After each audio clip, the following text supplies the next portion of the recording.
Hello everybody.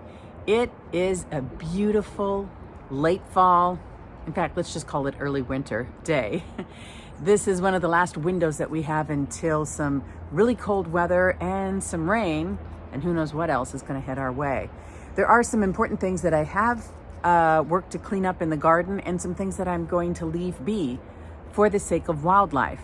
And yeah, see, this is one example. I cleaned out the dahlias out of this pot and kept the trellis in there, and just wound some artificial greenery and some bulbs around it, plugged in some fun lights. So at least looking out the window, I can see some holiday fun.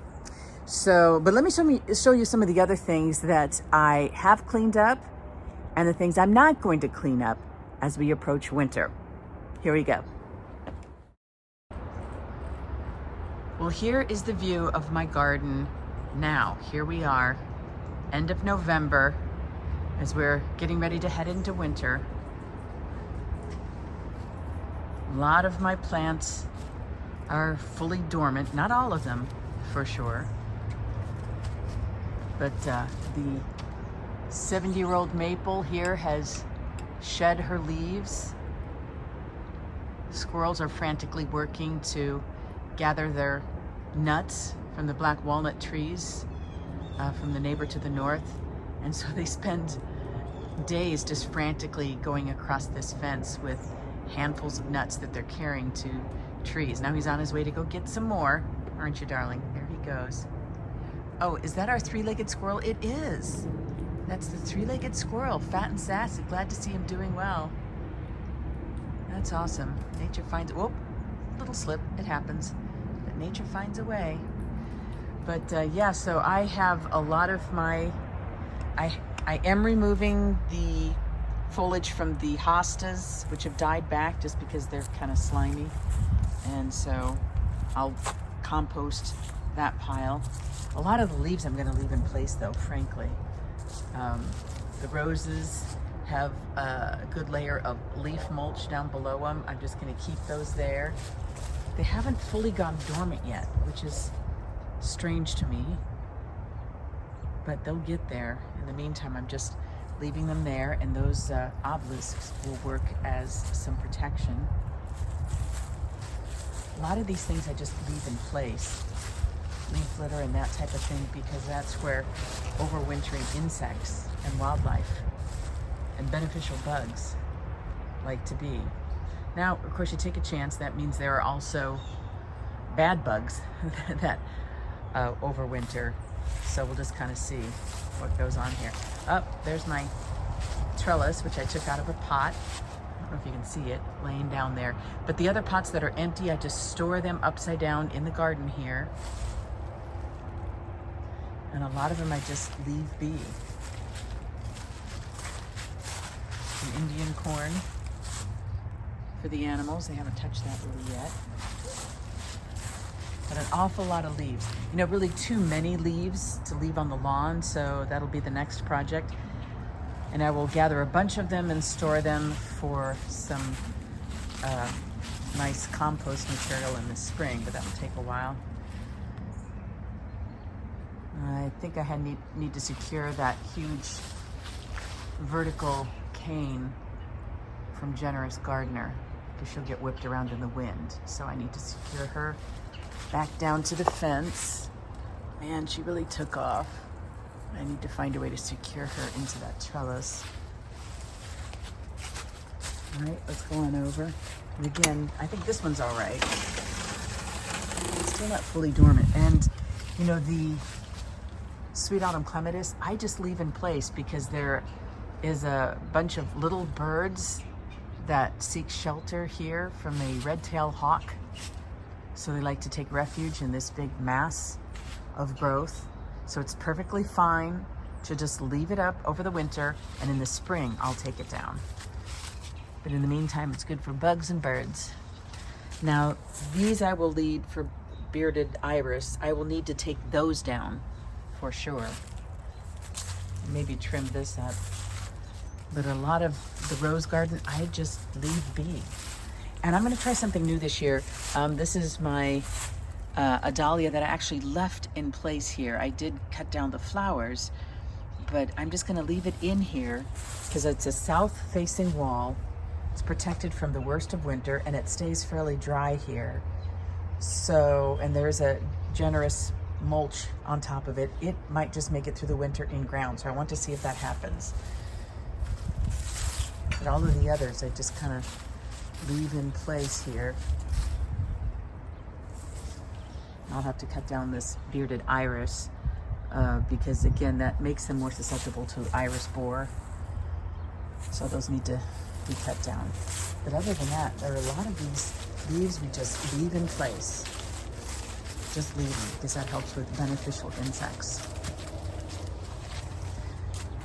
But while I'm leaving that one dahlia in place, there are others that I have removed, the ones that are in pots. So let me show you how that goes. I started with lilac thyme, the big dinner plate dahlia here, because I suspected this would be the hardest one to pull out. It's actually in my garden bed, in my northwest garden. And you know, when I got the digging fork out, I was surprised to learn that there really weren't that many tubers in there. Dug them out, shook off the dirt, and really not a whole lot going on there. Now I left, since the stems are hollow, I cut them down and just left them right in the garden beds for the beneficial insects. Now it was a different story to try to get some of the other dahlias out of containers. This one was extremely root bound, which this was Joyful Investment, a collarette dahlia. So it was, kind of tough to get out of there. And I had a lot more tubers by the time I got this dirt cleaned off. I am glad that I brought my compost bag, pop-up bag there to shake off the dirt. It was also fairly damp. And the same thing with this large container. First had to separate it from the jardine, from the pot trellis, cut down the foliage, and then get out the big old fork to try to dig this out. I'm glad that, I found a lot of uses for this pot trellis. As you saw in the beginning of this video, I just put that back in this pot and wound some greenery around it for a sort of artificial tree, Christmas tree. But first started with digging some of that out and got out the big digging fork again because I don't want to sever the tubers when I'm removing them from the pot. So I was grateful this came out in a big old clump and shook the dirt off of them. It was not easy to get out of here, to be quite honest. But see, a lot of plump, healthy tubers on this one. So I was happy to see that. Just cleaning the dirt off and leave as much of it back in the pot as I can. And then the same thing with, this was an odd shaped pot because it's wider in the middle than it is on the top, so it's kind of hard to navigate the digging fork in there. Note to self, try to find a smaller fork. But yes, shook it off again in the compost bag. A lot of dirt to remove, still fairly moist, so I knew what I had to do was let them sit and dry in my garage for a couple of days. That's it for the dahlias that I want to save. I now have to let them dry out for a couple of days, and then I will store them in some wood shavings in my unheated garage. They will be all dry, snuggled in, protected from snow and from freezing. I had good luck trying that last year, so I'm going to give it another try this year. I start off with I try to keep it at waist level just for the sake of my back. So this one is Joyful Investment Dahlia. I've let a couple days go by now so that a lot of the moisture has been removed. And I just get a vegetable scrubber, frankly, from the kitchen, which I've decided to, I'll have to replace the one in the kitchen. But yeah, so just scrubbing the dirt off as much as possible without doing any damage to the tubers. But this helps me see how healthy the tubers are when I clean them up. So I do this for each one and then trim off the stems. But I'm looking for squishiness or rot or any broken tubers, but you have to remove some of the dirt to do that. Some people spray them with water, but I think just the easiest one is best. Now I found out that one was just too dehydrated to even use. It's not any good. So That helps you separate the wheat from the chaff, as they say. Now, once I have those cleaned up, I had some good luck just storing some in some old, in a big old container that was one of the driveway containers.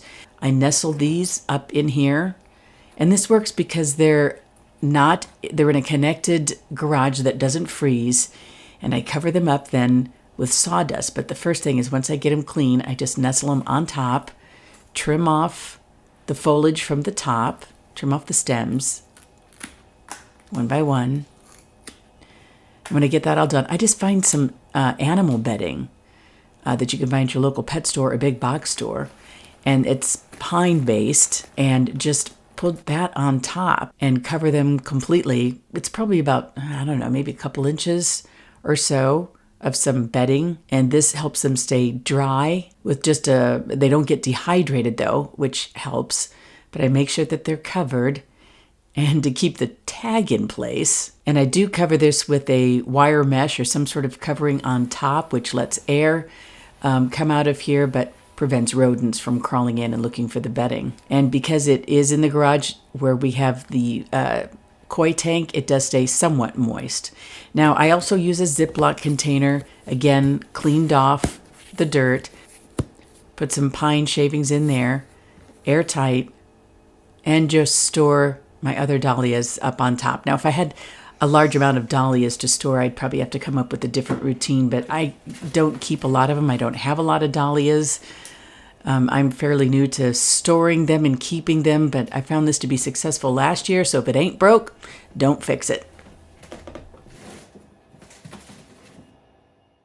Another task I always make sure to do for the winter is to keep my feathered friends fed. So I make sure to keep the bird feeders stocked, because I have a lot of birds that overwinter here, and they rely on a lot of calories to stay plump and stay warm.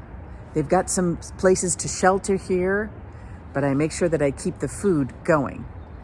Also, make sure they need some fresh water. Let me show you what I do for that. Now, this is our pond, which has been shut down for the season. It's full of leaves, and the water goes bad here as the leaves start to decay. So this really isn't a healthy water source for wildlife. I'm sure frogs don't mind it and some other creatures, but yeah, that's not good. So what I do is keep this stocked. It's a plug-in water heater for birds. Very shallow. It doesn't get hot, it just stops it from freezing. So I make sure and keep that plugged in. And I've also got one on the front porch that's used by feral cats and birds. That's it for this episode of Milkweeds and Roses. Thanks for joining me. There's always more work to do, and I'm going to bring you along with me. I hope that your weather is allowing you to get those last garden chores done before you put the garden to bed for the winter. I will see you soon. Bye.